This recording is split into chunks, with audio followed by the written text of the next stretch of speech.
All right, today we're going to do more gears. This time we're going to focus on what's called the AGMA, A-G-M-A, here I got it written out, AGMA equation, or actually there's multiple equations. We're going to look at two of them today. One of them that will calculate bending stress in a gear tooth, and one that will calculate a material strength, well, not a material, an allowable stress, an allowable AGMA stress. So here I've got just a picture of a gear and a little pinion. There's 12 teeth. There are 12 teeth on the pinion, the smaller gear. It has a diameter or pitch diameter of 2 and a P diametral pitch, so number of teeth per diameter, inch of diameter, has that of 6. So they both, the blue and the grayish colored gear, are going to both need to have that same diametral pitch, otherwise the teeth won't mesh right. The larger one has 30 teeth, so 30 teeth, 12 teeth, a 5-inch diameter. You can kind of see the pitch diameter, the little red line in there on both of them. I don't know how well it shows up on your screen. So 5-inch and 2-inch, that also relates to the same ratio of number of teeth. 30 teeth to 12 teeth would be that same ratio.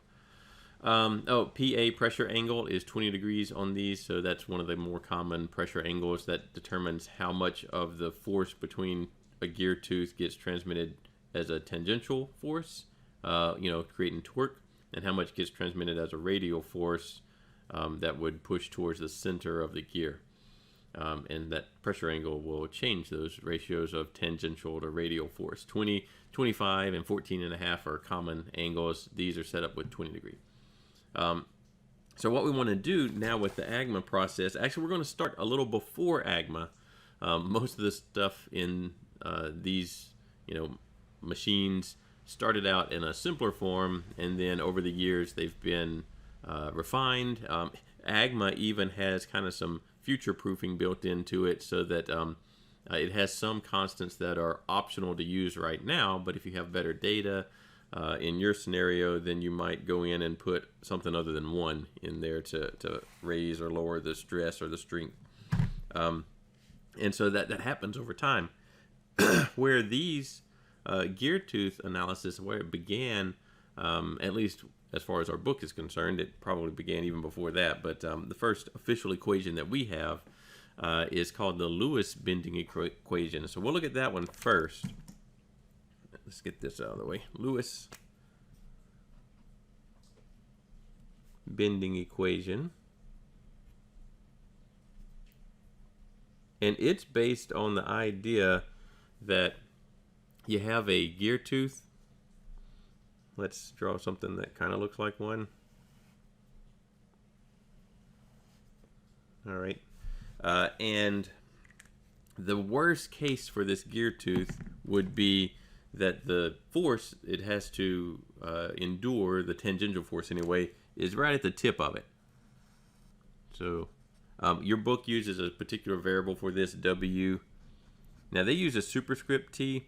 I'm going to be over in MathCAD later, and I'm going to use a subscript T just so that MathCAD can deal with it better than something that thinks is an exponent. So this WT, this would be the tangential force applied to the gear. There's also a radial force. Lewis doesn't really think about that one in this equation. So this one actually would help with what we're going to be concerned with here, because the idea is that if I've got a force up here and a gear tooth sticking up, there's gear teeth all around, but a gear tooth sticking up, then I've got something that's pretty similar to something like this,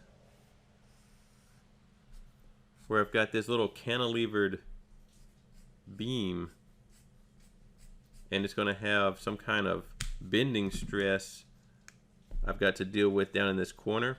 So on the tooth, it's kind of abstracting this tooth into something like a cantilever beam with a bending stress down here. And so it's not going to be super accurate, but it'll give you a really simple first pass at what kind of bending stress you're going to have to deal with in a gear tooth. And it really does use the basic bending stress equation, sigma equals mc over I. Now, a lot of these variables are replaced with variables specific to the gear geometry. And so you won't see an I, for instance, and you won't see C. You won't even see M, but it's in there. So how this works, Lewis is equation, let's see, 14.2. This will be the Lewis bending equation. And it says sigma equals, I'm reading out of your book, WT times something called P over F, which we don't know, times this thing called Y. All right, so WT we just talked about. That's the tangential force. You can get that from the pressure angle and the torque, or however, you know, there's many ways to get WT. We'll go through one way here, getting it from the power, actually. So WT, P is that diametral pitch. So we just talked about that. In fact, on ours, it was just given for the pinion. Well, actually for both of them, it's 6 teeth per inch. So for our setup, let's just say that P is diametral pitch. And for us, it's going to be, I think I'm put it at 6. It's in here somewhere. I just don't see it right now. Pretty sure I put it at 6 teeth per inch. There it is, 6 teeth per inch. Now, teeth are not really a unit. I'm just writing that in there so that I remember what it is. I can actually put that in MathCAD as either 1 per inch, or I could define teeth equals, 1, and then write it as teeth per inch. All right, so that's P. F is called the face width, and it's not shown here, but let's go over here. If I took this rectangle, right, and the rectangle that represents the gear tooth, if I took that guy and it has some amount of depth to it, right, into the page, then this dimension is F, and that's called the face width. And in a gear tooth, it'd have the gear shape. I'm just making it simpler for me to draw by drawing a rectangle. So that's F. And then Y is the Lewis form factor. So it is a specific thing, since we don't have like BH cubed over 12 in here, there's not C, all of this geometry type stuff gets lumped into, other than the face width, gets lumped into this idea of the Lewis form factor. And let's see, it might be one of the ones I have a chart for. Let's see if I can find it in PowerPoint. Yeah, here we go. So you have this table 14.2, and there's the Y, the Lewis form factor, and it is dependent on the number of teeth. And so we have two different, we have a pinion with 12 teeth and a gear with, I think it was 30 teeth. Yes, 30 teeth. And so this value of Y changes depending on the number of teeth. So 12 teeth, this happens to be the lowest number of teeth in the Lewis form factor table that we have. And so you would put in 0.245. If we wanted to calculate the bending stress on the gear, the one with 30 teeth, then we'd put in 0.359. So if you look at these numbers, this is a number in the denominator of an equation that's going to generate the stress, the bending stress in the gear tooth. So if I put the 30 in there, or well, the 0.359 that goes with the 30 teeth, that's going to be a lower bending stress because it's a larger number in the denominator of the equation. And so what this is showing me here is that the smaller pinion, fewer teeth, is going to have a higher bending stress to deal with. And so that's what we're going to focus on. We're going to look at the lower number of teeth, the smaller gear, the pinion, whatever you want to call it, the one with fewer teeth, and calculate the bending stress on there. And we can easily calculate the bending stress on both of them just by changing out the number we put in for Y. So for us, number of teeth of 12, 0.245 is what Lewis form factor is going to be.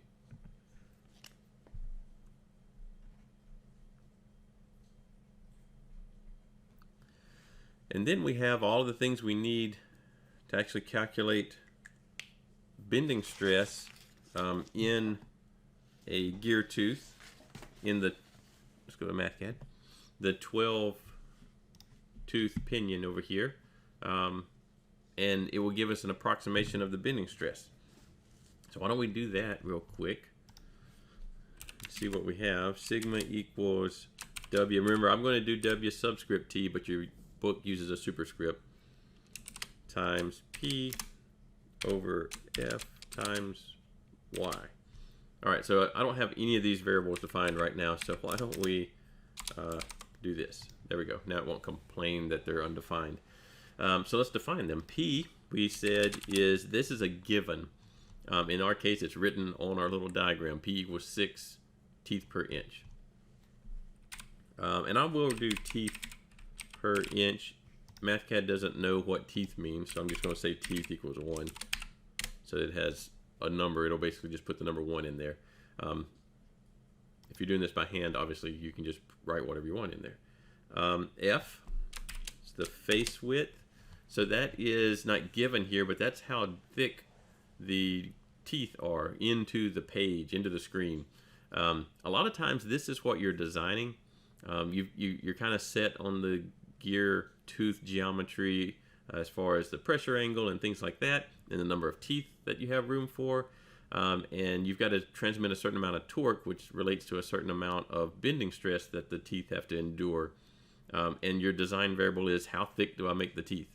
So in this case, we're going to actually do more of an analysis where assume we know all of this stuff and calculate the stress. So let's just say that I think I set this at 1/2 inch. So these gear teeth are 1/2 inch thick into the screen. Y, we just read from the chart, it was 0.245. That came from, oh, it's covered up. From here, 12 teeth goes with 0.245. Okay. WT, we got to figure that one out. And we're going to need some more information to get WT. So one way that you can calculate WT is if we know something about the amount of power being transmitted. Let's just, okay, then let's go up here and give the gear a torque, and we'll call it torque G for gear, of 125 foot-pounds.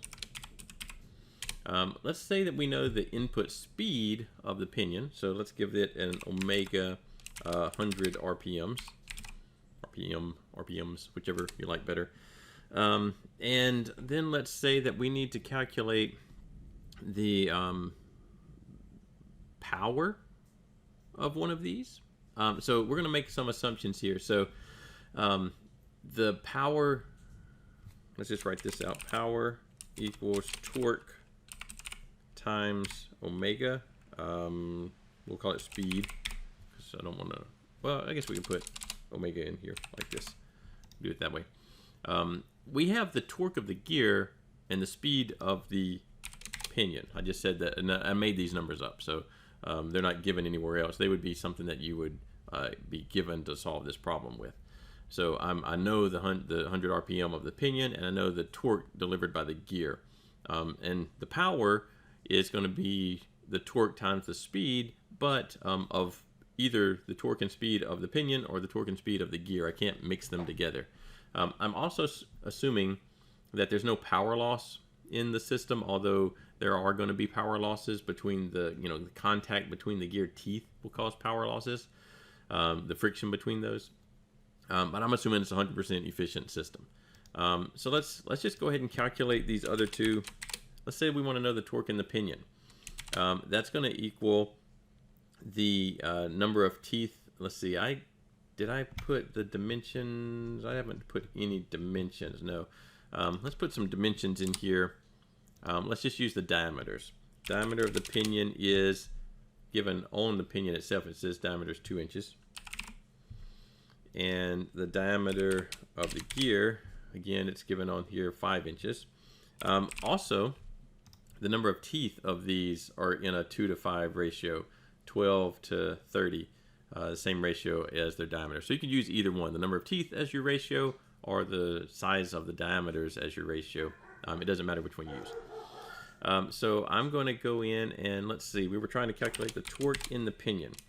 So the torque in the pinion, it is going faster than the gear. It's the smaller of the two. So it's going to have a lower torque. So the torque in the pinion is going to equal the ratio of the diameter of the pinion over the diameter of the gear times the torque in the gear. Wow, that's some strange units. What did I get there? Oh, because I put torque in the gear in the denominator. Not what I wanted to do. There we go. You had to be careful with MathCAD. It gave it in joules. I wanted it in foot-pounds. 50 foot-pounds. Okay. If we wanted to, we could figure out the speed. We know the speed of the pinion. We were given that. We could figure out the speed of the gear if we wanted to. Might as well know how fast it's going. Speed of the gear. It is going slower. So that same ratio. Oops, diameter of the gear. I keep typing the wrong things. Times the speed of the pinion. Wow. There we go. We'll get it right. But I wanted in RPM, not in Hertz. So it is going slower. 40 RPM versus the pinion at 100 RPM. And I could take either of these pairs. I could take the speed of the pinion and the torque in the pinion, or I could take the speed of the gear and the torque of the gear and calculate the power. So it doesn't matter which one I do. I just need to do power for one of them. Let's do pinion. Torque in the pinion times the speed of the pinion equals, now it's going to give it to you in watts. Let's just say I want it in horsepower. So almost 1 horsepower. If you were doing this by hand, you can't just literally take 50 foot-pounds multiplied times 100 RPM and get these numbers. So MathCAD is behind the scene taking the units into consideration. If you're doing this by hand, you have to be careful that this is in radians per second and torque is in maybe inch-pounds. Then you get inch-pounds per second, and you can convert over to horsepower from there. But you do have to be careful when you're doing these things just by hand that you're tracking your units correctly. Anyway, I have power now, 1 horsepower more or less. And I would get the same number if I did TG omega G. Now I can go over here, and what I can do is I can figure out what's called the pitch line velocity. So let's say that we're going to work on the pinion, right? It has the more chance of failure. If you didn't know that yet, then actually we would have known that. Remember, we talked about that when we did the Lewis form factor. So if you think about this red dot here, it's going around in this circle around the pitch line, and it's going at some speed. Now we've talked about that speed in terms of revolutions per minute, but I want to know, if this were laid out in a straight line, what's its velocity? So that's the pitch line velocity. So how we're going to calculate that is the velocity, we'll just call it V, times omega, the speed in RPM of the pinion. And now that's revolutions, so that's going in circles. And each time this dot travels 1 circle, it has made 1 revolution, and it's traveled this path. I'm going to calculate the length of that path by the diameter of the pinion. So we had that as dp. Oops. Times pi. So that's just a circumference, basically. If you didn't know the diameter of the pinion, you could calculate the diameter of the pinion with the number of teeth and the diametral pitch. That would figure out, remember, diametral pitch is number of teeth per inch of diameter. So you can figure out the diameter that way. In this case, we just are given the diameters on the gear picture itself, so we don't have to go calculate that. This is in meters per second. I'm actually going to want it in feet per minute. Now again, MathCAD doesn't care, but later on you'll use feet per minute in one of our factors. So I'm going to do it in feet per minute. So that's still not what I want. I actually want to find WT, the force, tangential force that I'm going to put into the equation for bending. So what I want to do with that is take the idea that power, we used power up here is torque times omega. Here I'm going to take the idea that power is force times velocity. So that force is tangential force, WT. So I'm just going to rearrange this equation to say that WT, remember, I'm using a subscript. Your book has this as a superscript, but MathCAD is not liking that, so we'll just use it as a subscript. WT equals power divided by the velocity, which we have as V, equals, gave it in newtons, I want it in pound force, 95 pounds. Just to point out about these green squiggly lines, those are telling you, MathCAD telling you that, hey, you've redefined something that I already had a definition for. So I already had a definition for Faraday, or already had a definition for volt, and it used this variable. So you have to watch out for these things in the sense that it is possible that you redefine something that you actually need later. In this case, I don't need volts and Faradays and all that kind of stuff, so it'll be fine. But these little green underlines are just MathCAD warning you that it has another meaning for that particular variable already stored. So now that we have WT, we can go in and we can begin to calculate our Lewis form, or Lewis bending stress. We have WT now, we can actually do our Lewis. Let's do that. Let's actually evaluate it though, instead of just a symbolic thing. Let's put it in KSI. So 5 KSI, so that's not a lot in most metal gear materials. 5 KSI is not a lot. So we don't have too much to worry with there. But this is not what the current process looks like. So the current, but this gets you close, and it gives you an idea. You know, if we had gotten 400 KSI, then we'd pretty much know that, all right, we got to rethink something. Or if we had gotten, 40 KSI, we'd be like, well, that's kind of close. I don't know. We should rethink that. And so it gives us a kind of a yes or no type answer, but it's not really refined. So AGMA is the current way that you would go about doing this. Now AGMA, let's see, American Gear Manufacturers Association.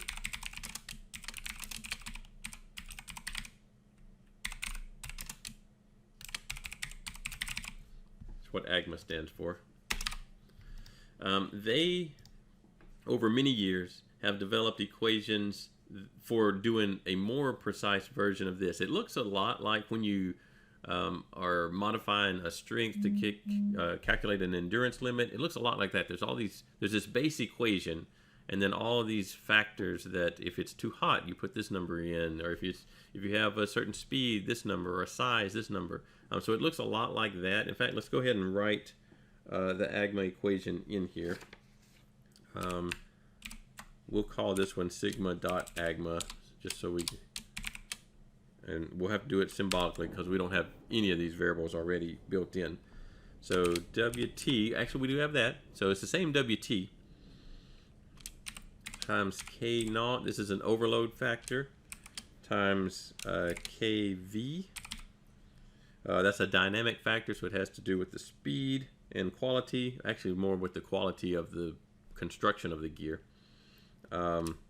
KS, this one is one of those optional things. It's trying to account for fatigue loading, but your book even goes and says it does give you a way to calculate this thing if you want to, but it also says if you're not sure or if it doesn't apply in your situation, just use 1 here as a factor. So that's what we'll do.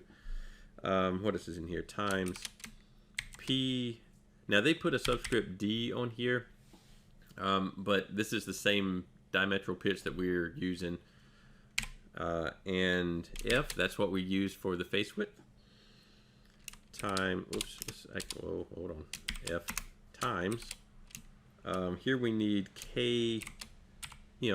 This one is a load distribution factor, so it is actually lengthy to calculate. It'll take us a bit to get that one. but it has a lot to do with the shape of the gear teeth. Times KB, not Bergstrasser, but here this is the rim thickness. So a lot of these subscripts don't really line up with the thing they're describing, which other than overload does. But so I don't know why. Maybe I don't know what they were thinking when they named them these different letters. But this is a rim thickness factor, so it has to do with the gear blank itself. Is it a solid piece of metal? Does it have spokes in it? Does it have a rim? So it's got a wider area and a narrow area. So that sort of thing. And then over J. All right, so WT, P, F, and J look a lot like the Lewis equation, except that they have J and Lewis equation has Y, but they're doing the same thing. They're not the same numbers, but they're doing the same kind of thing. And so you can kind of see the Lewis equation embedded in here with all these K factors that are going to modify it to make it more or less depending on what particular factor is telling us. So it does have the backbone of the Lewis equation in it. It's just been refined to be more precise. And even then, there's pieces of it that we're going to have to estimate or just say that that's 1, and that's okay. One thing to note about this is why I put the AGMA subscript on here. This, even though they use the variable sigma, and your book does not use .agma as a subscript, but it is not a number that you can go and look in the back of the book for the material strength and compare this number to that. We actually, once we calculate this number, we're going to have to go in and calculate a sigma or a strength value based on AGMA too. So those are, we can't compare this stress value with the strength that we would normally use. We have to use an AGMA strength number. So that's why I'm specifying to remind myself this isn't a normal stress. This is AGMA stress. All right, let's work on these things. WT we already have. We already have that one. Let's do overload. So the overload factor is, we'll have to look a lot of these in your book. Oh, let me show you this.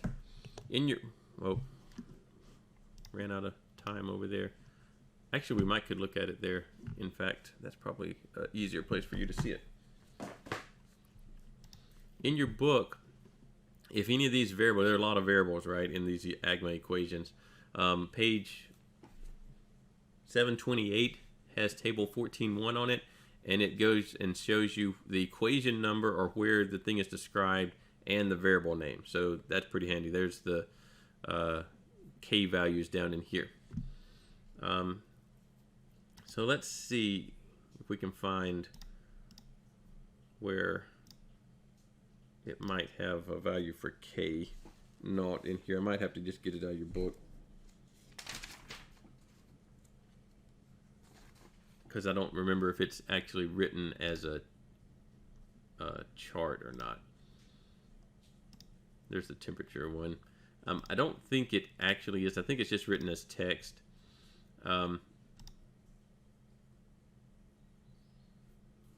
Yeah, I think it's just written as, I don't think it's written in a chart.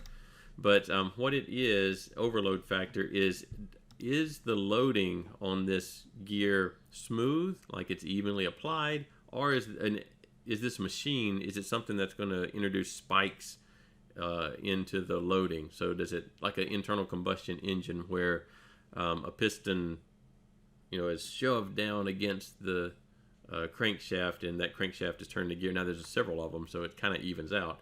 But are there spikes in the loading, or is it a smooth running gear train?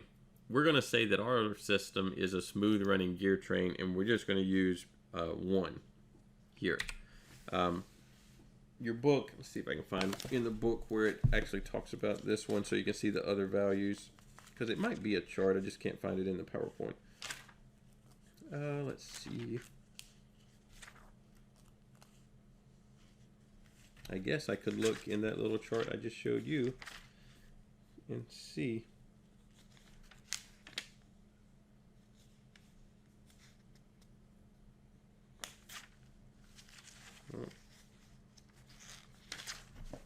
A naught is on equation 4. Oh, it is in equation 14, 15.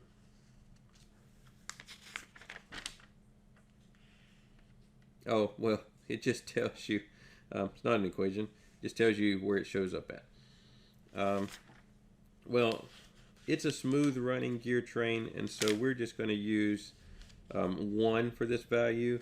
If it is a not smooth running gear train, you know, it's got spikes in it or whatever, you'll use a different number.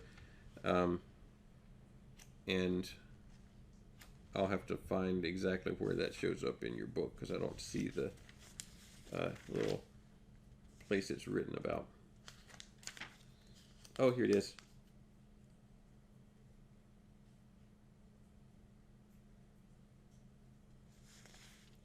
Let's see, we want to see figure 1417. So it's actually near the end.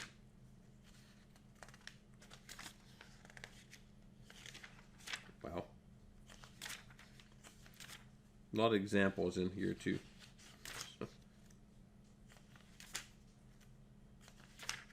Well, it's on page 750, it talks about the overload factor. It even says these factors are established after considerable field experience. So basically, you got to put the thing into service and then figure out what kind of loading you're going to have here. Since we're not that concerned with it, and we're just going to assume that this is a smooth running gear train, we're going to put a 1. So, oh, that was the overload factor. All right, KV. This is a dynamic factor. This one does have a little equation that we're going to need to work with, and we actually can't start with KV. We have to start with a variable called QV, capital Q. And this is a quality. It can range from like 3 to 12, somewhere in that range. And what the lower numbers mean that it's a less precisely made gear. With the higher numbers mean that it's, you know, it's very refined construction of the gear itself. And so I think I put a quality of 5 in here, so that's at the lower end of the quality construction, so pretty cheaply made gear type thing. So basically some of the teeth might be, maybe they're not polished or they're not exactly all of the same size or whatever. But this is where we start at with dynamic factor. And then we take that QV and we put it into equation B equals 0.25 times 12. Let's see if I can, I'm going to find the equation number because I didn't write it down.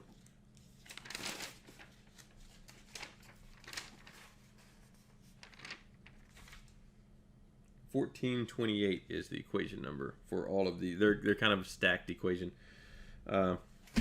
12 minus that quality to the 2/3 power. Now this gives us another, this is still not KV, but it gives us a value for B. And then we can take that equation and solve for KV. And this was equation 1428.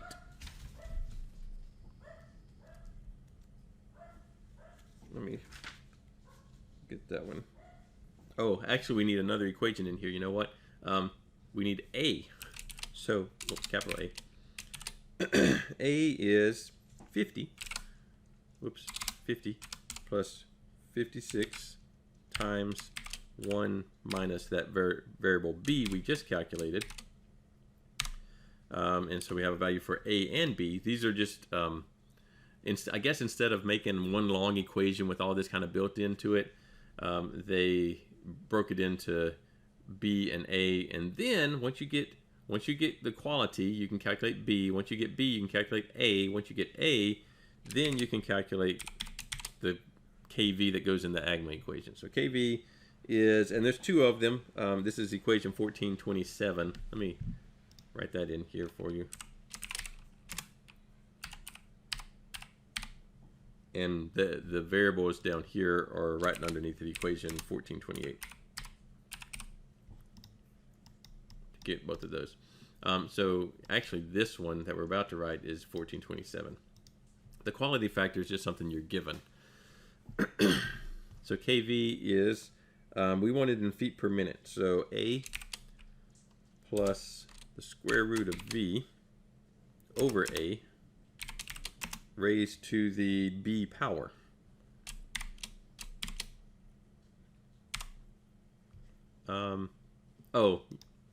So MathCAD is complaining because these variables A and B don't have units on them and V does. So how you deal with that is this particular equation that I'm looking at in the book, 1427, it has two versions for calculating kV, one if you're in metric, one if you're in US units. And it expects this V to be in feet per minute. So if I basically divide out feet per minute from V in MathCAD, then it will put it in feet per minute. Covered up A. So there's our overload factor, so 1.3. Okay, so now we've got WT, K0, KV, we need KS. This is the optional one. Not even sure where it's a size factor. And it goes through and it does give you an equation that you can use, but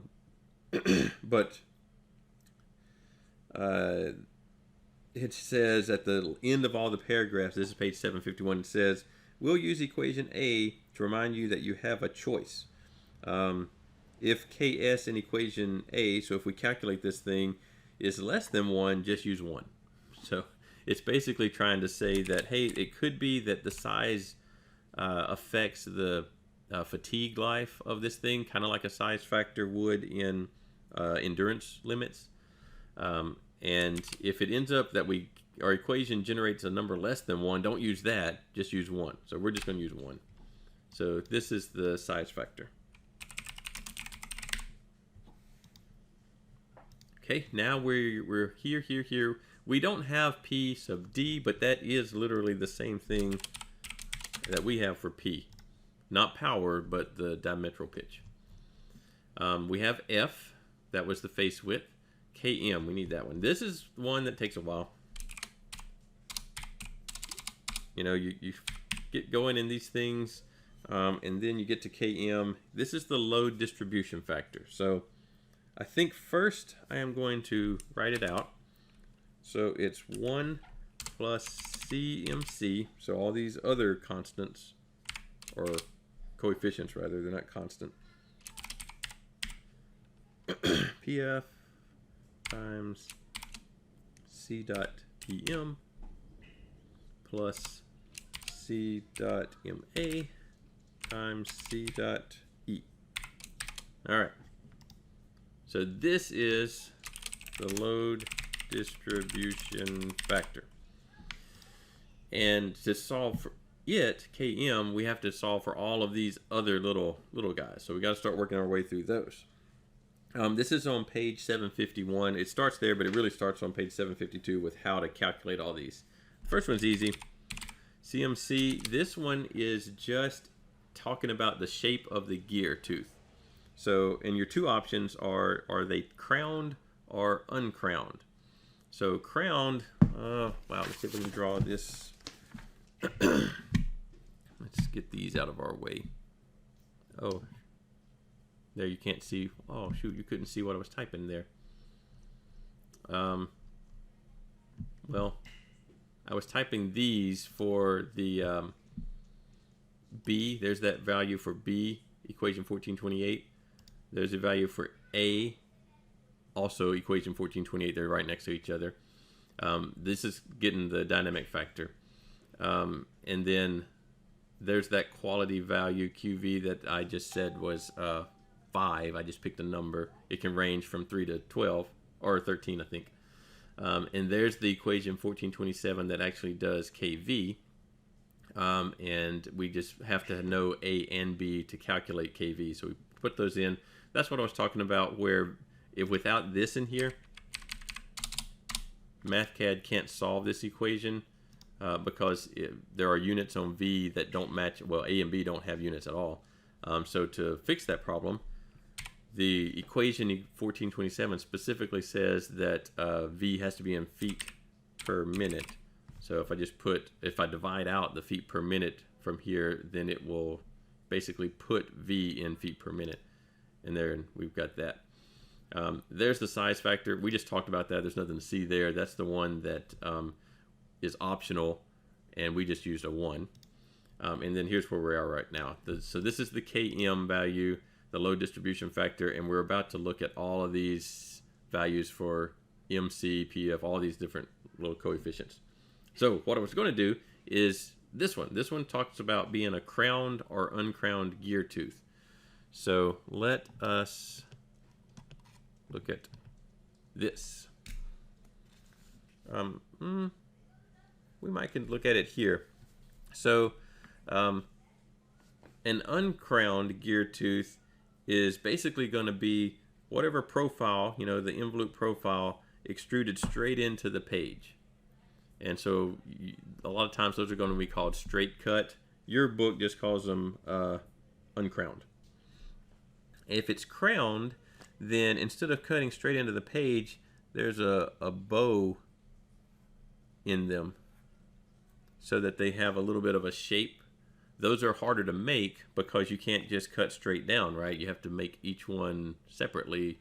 Can't broach them, basically. I don't know if you know what broaching is, but that's if in your book it actually goes through the first part of the previous chapter in 13, goes through all the different ways you might make a gear tooth, and it does talk about broaching there. But it gives this crown to them, this bow to them, and so that makes the gear harder to make. But it makes it, if there's some misalignment between the gear and the pinion, they're not perfectly parallel to one another, then this curved surface helps deal with that. And so it is a nicer thing to have, but it's harder to make. So we're just going to say ours are the cheap gears. We already gave them a quality factor up here of 5, which is at the lower end, so they're probably cheaper anyway. So we're going to use the 1 value here. If you had crowned, the nicer ones, you would put a 0.8. Okay, let's go to PF. Back over here. All right. This one, there are 3 equations, and they're broken up. Is a piecewise equation, so it's broken up by how large the face width of your gear is. Remember, face width is basically how deep the gear is into the screen or the page. And so the first ours was 1/2 inch. So that would put us in this equation. Now this one's going to give us a little bit of an issue, but let's do it anyway. 10 times the diametral pitch. Your book again uses the, oh wait, no, not diametral pitch, diameter.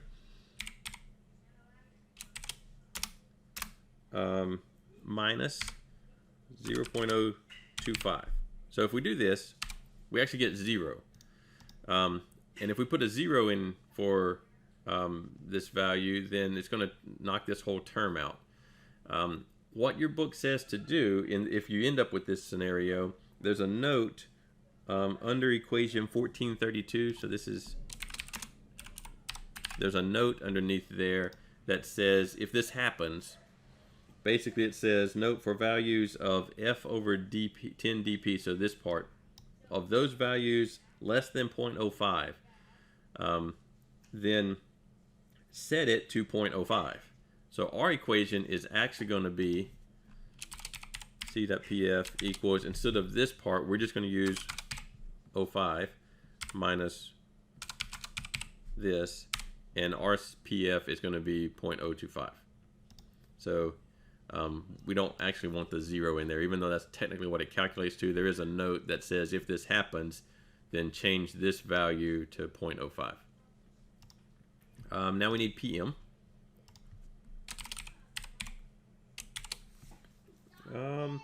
There are 2 options here, and it depends on how the gear is mounted on the shaft, or how it's supported, really. So the two options are straddle mounted pinion with in this ratio, and there's a little picture at the bottom of the book. Let's look in the book. So this is the one we're looking at right here. There's these two options. Here's a picture that they're referring to with the values of S and S1. So basically, you use 1 if it's more or less centered, and you use 1.1 if it's off to the side more than this ratio. So we're going to use 1. This one is one that you would have to know more about the geometry of how the gear is supported on the shaft and the bearings that are supporting it. And I didn't even give us any of that information. So let's just assume it's in the center of a simply supported shaft and make that 1. So MA. So now we're over here. This one has an equation with a bunch of values in it. So probably need to look at this again. So A, B, C. These are not the same A and B that were used in the KV calculation earlier. There's a little chart down here that talks about basically what kind of environment are the gears in. Is it open gearing, so they're just out in the open? Or are they commercial, so they're, you know, it's a product, but it's enclosed? Is it some kind of precision, or is there extra precision? So basically, how careful is all of this stuff put together? We're just going to go with commercial enclosed. So it is enclosed. Open gearing's not that common. Open gearing's, you know, kind of tough because anything could get in there and create problems. So commercial enclosed, let's do that.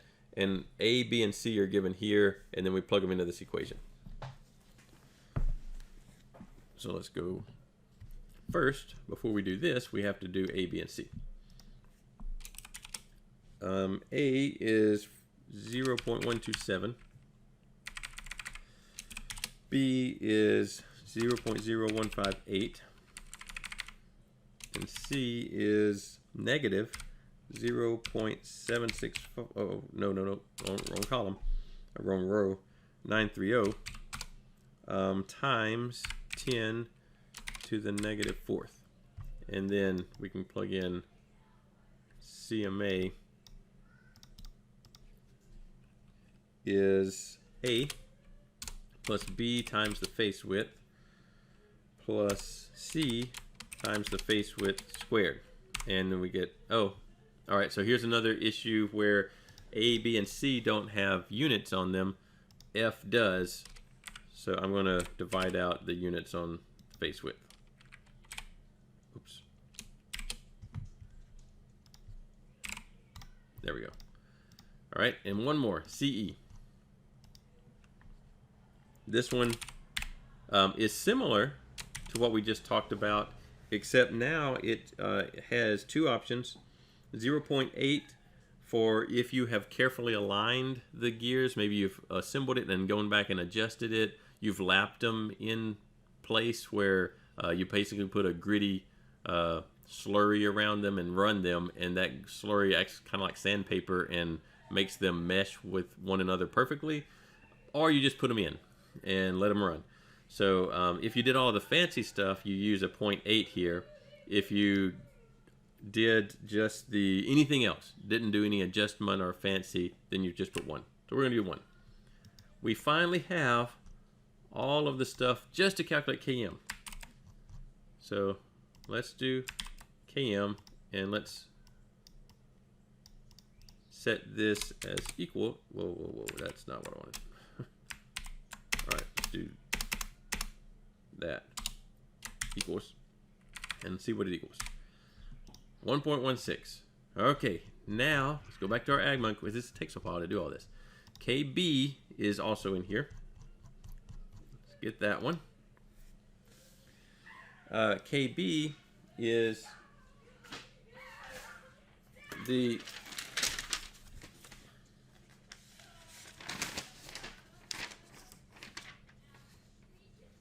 rim thickness factor. Okay, so we didn't give any information about this particular one.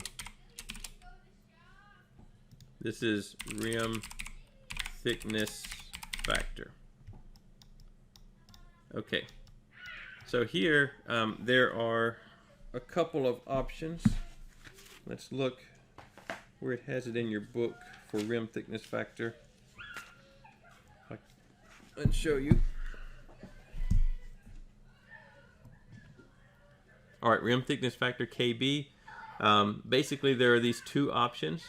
There's one option that goes, well, let's talk about what rim thickness factor even means. They give you this picture. It may not be obvious what they're telling you here, but obviously you can see the gear teeth and some amount of material beneath them, and then there's this open spot. So what they're getting at here is that sometimes when you have a gear, let's use this, you have it basically all one thickness, and the gear teeth are on there, right?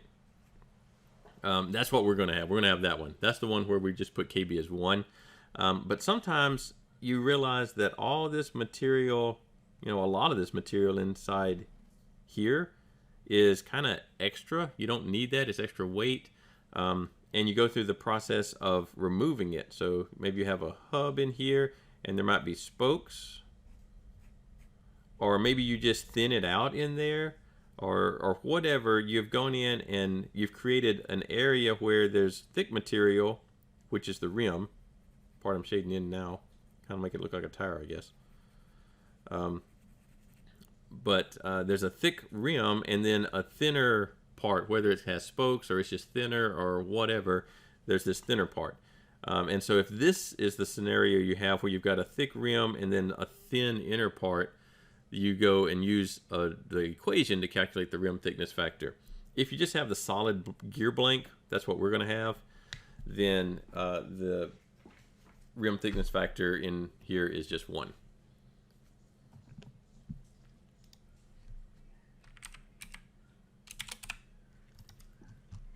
Okay, where are we at? Everything but J. All right, so J is all we have left. It comes from a chart that I'm gonna have to refresh my PowerPoint over there. What is it called? Remember, it's similar to the Lewis form factor. I think they call it the geometry factor, J. Let's see if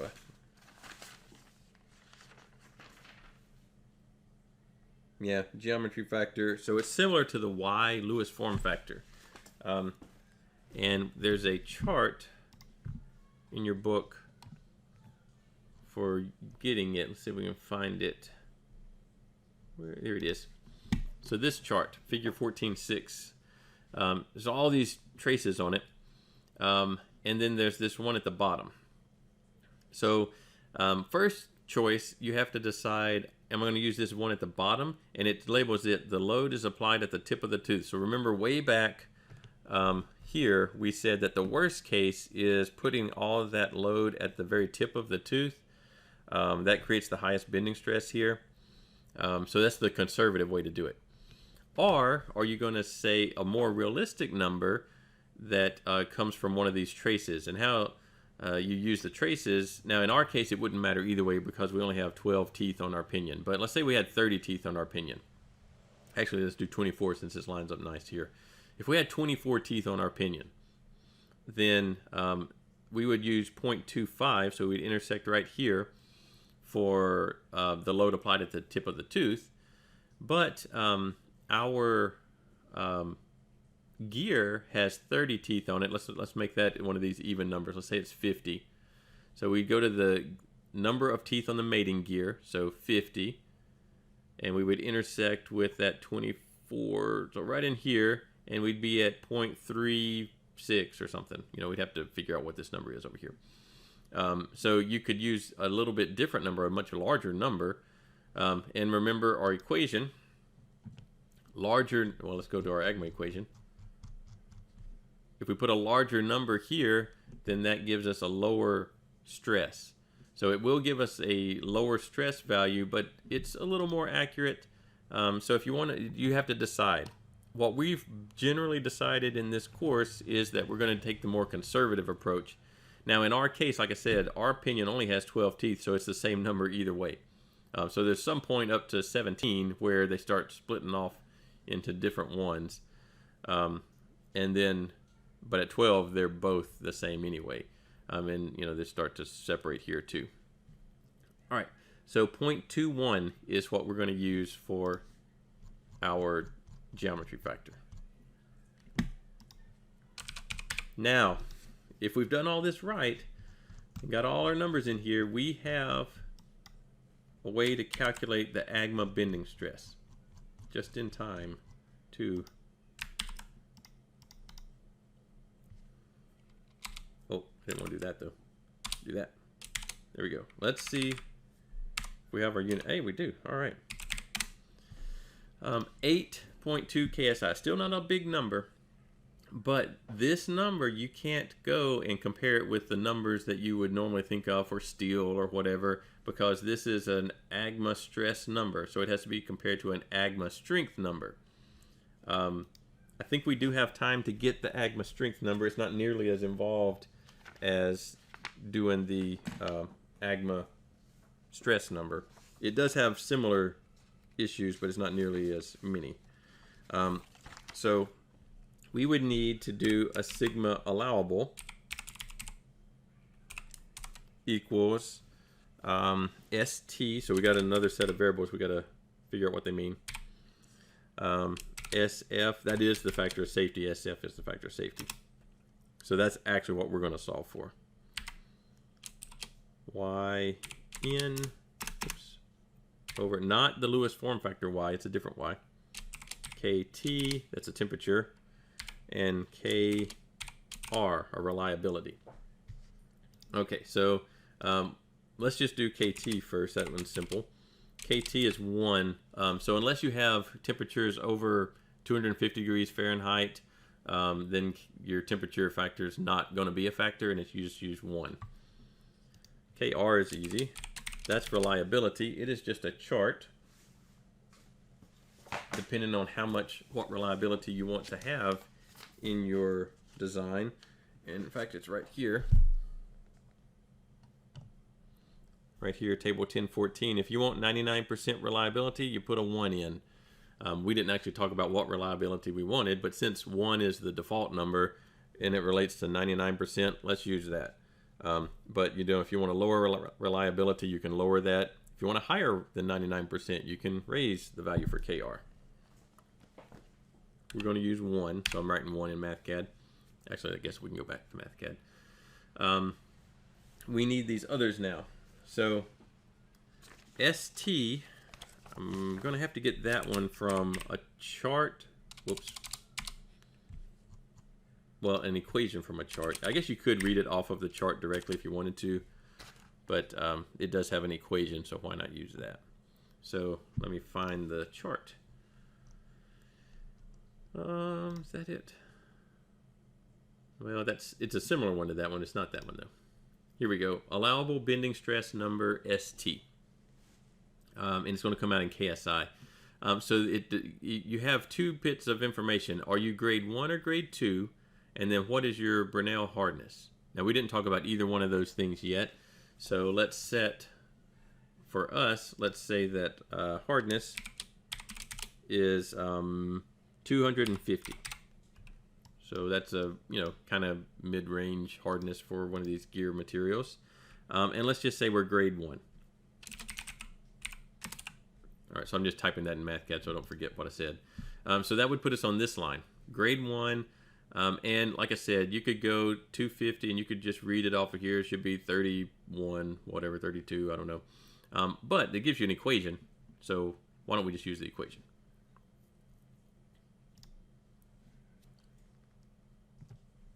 Oh, there we go. So ST, we got to raise this up a little bit so that it's defined ahead of time. Well, I guess that's not going to line up. ST equals 77.3. So this is the equation from the chart. Actually, I think in your book, it's not written on the chart. It's written in the, let me see.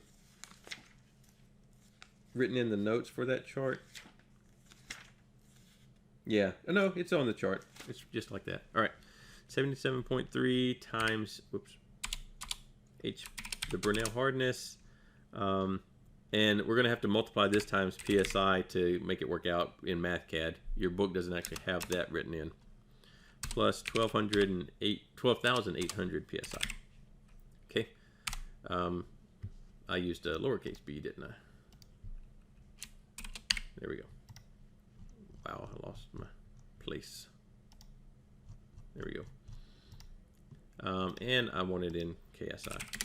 All right, 32, like we would have read off the chart, something similar to that. We need this YN value. This is the stress cycle factor. It also comes from a chart, an equation from a chart. So let's see if we can find that chart. There it is, stress cycle. Now, you have to be careful with these.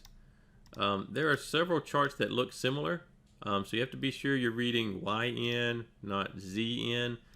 Next time, when we're done with this one, next time, Monday, we'll go in and do the AGMA contact stresses. And so they'll use some charts that are similar, but with a little bit different variables.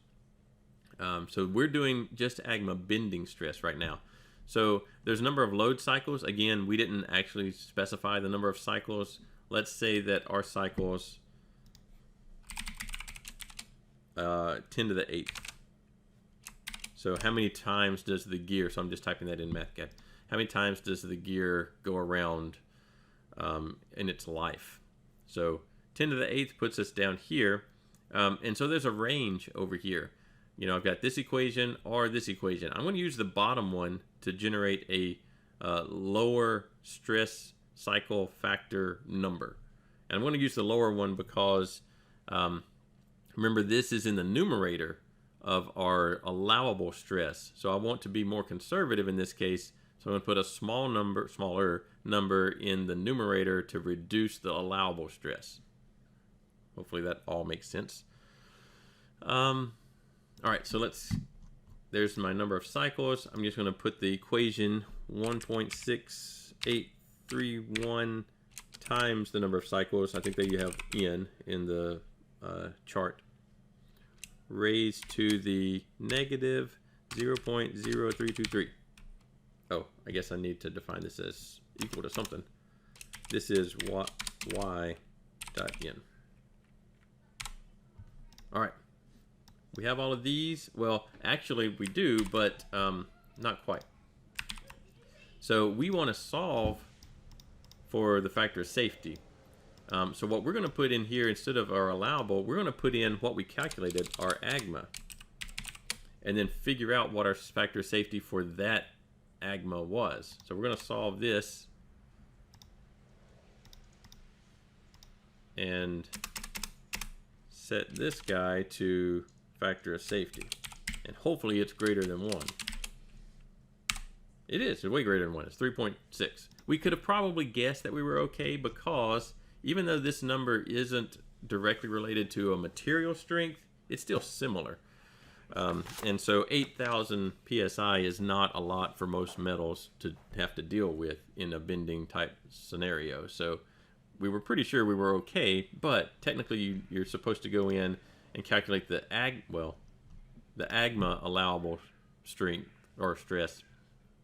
We did that. Well, actually, we did all the factors for that, and we backed out the factor of safety. So we could have done this other way, plugged in a factor of safety, and it would have told us how much stress was allowed to be in our gear tooth for bending. That's about all we've got for today. Like I said, next time on Monday, we will go in and do a very similar process, but it will be AGMA stresses on contact stresses. So the gear teeth are pushing against one another, and there's going to be all kinds of issues there that are contact related, not bending related. So we'll look at those. It'll look similar. It's actually, we'll use the same set of gears so that we don't have to generate a lot of the numbers that we already generated. So it should be much shorter once we've already gone through one of these, the bending side. Then the contact side uses a lot of the same things, but not everything's the same. So we'll look at that next time on Monday. And until then, have a good weekend.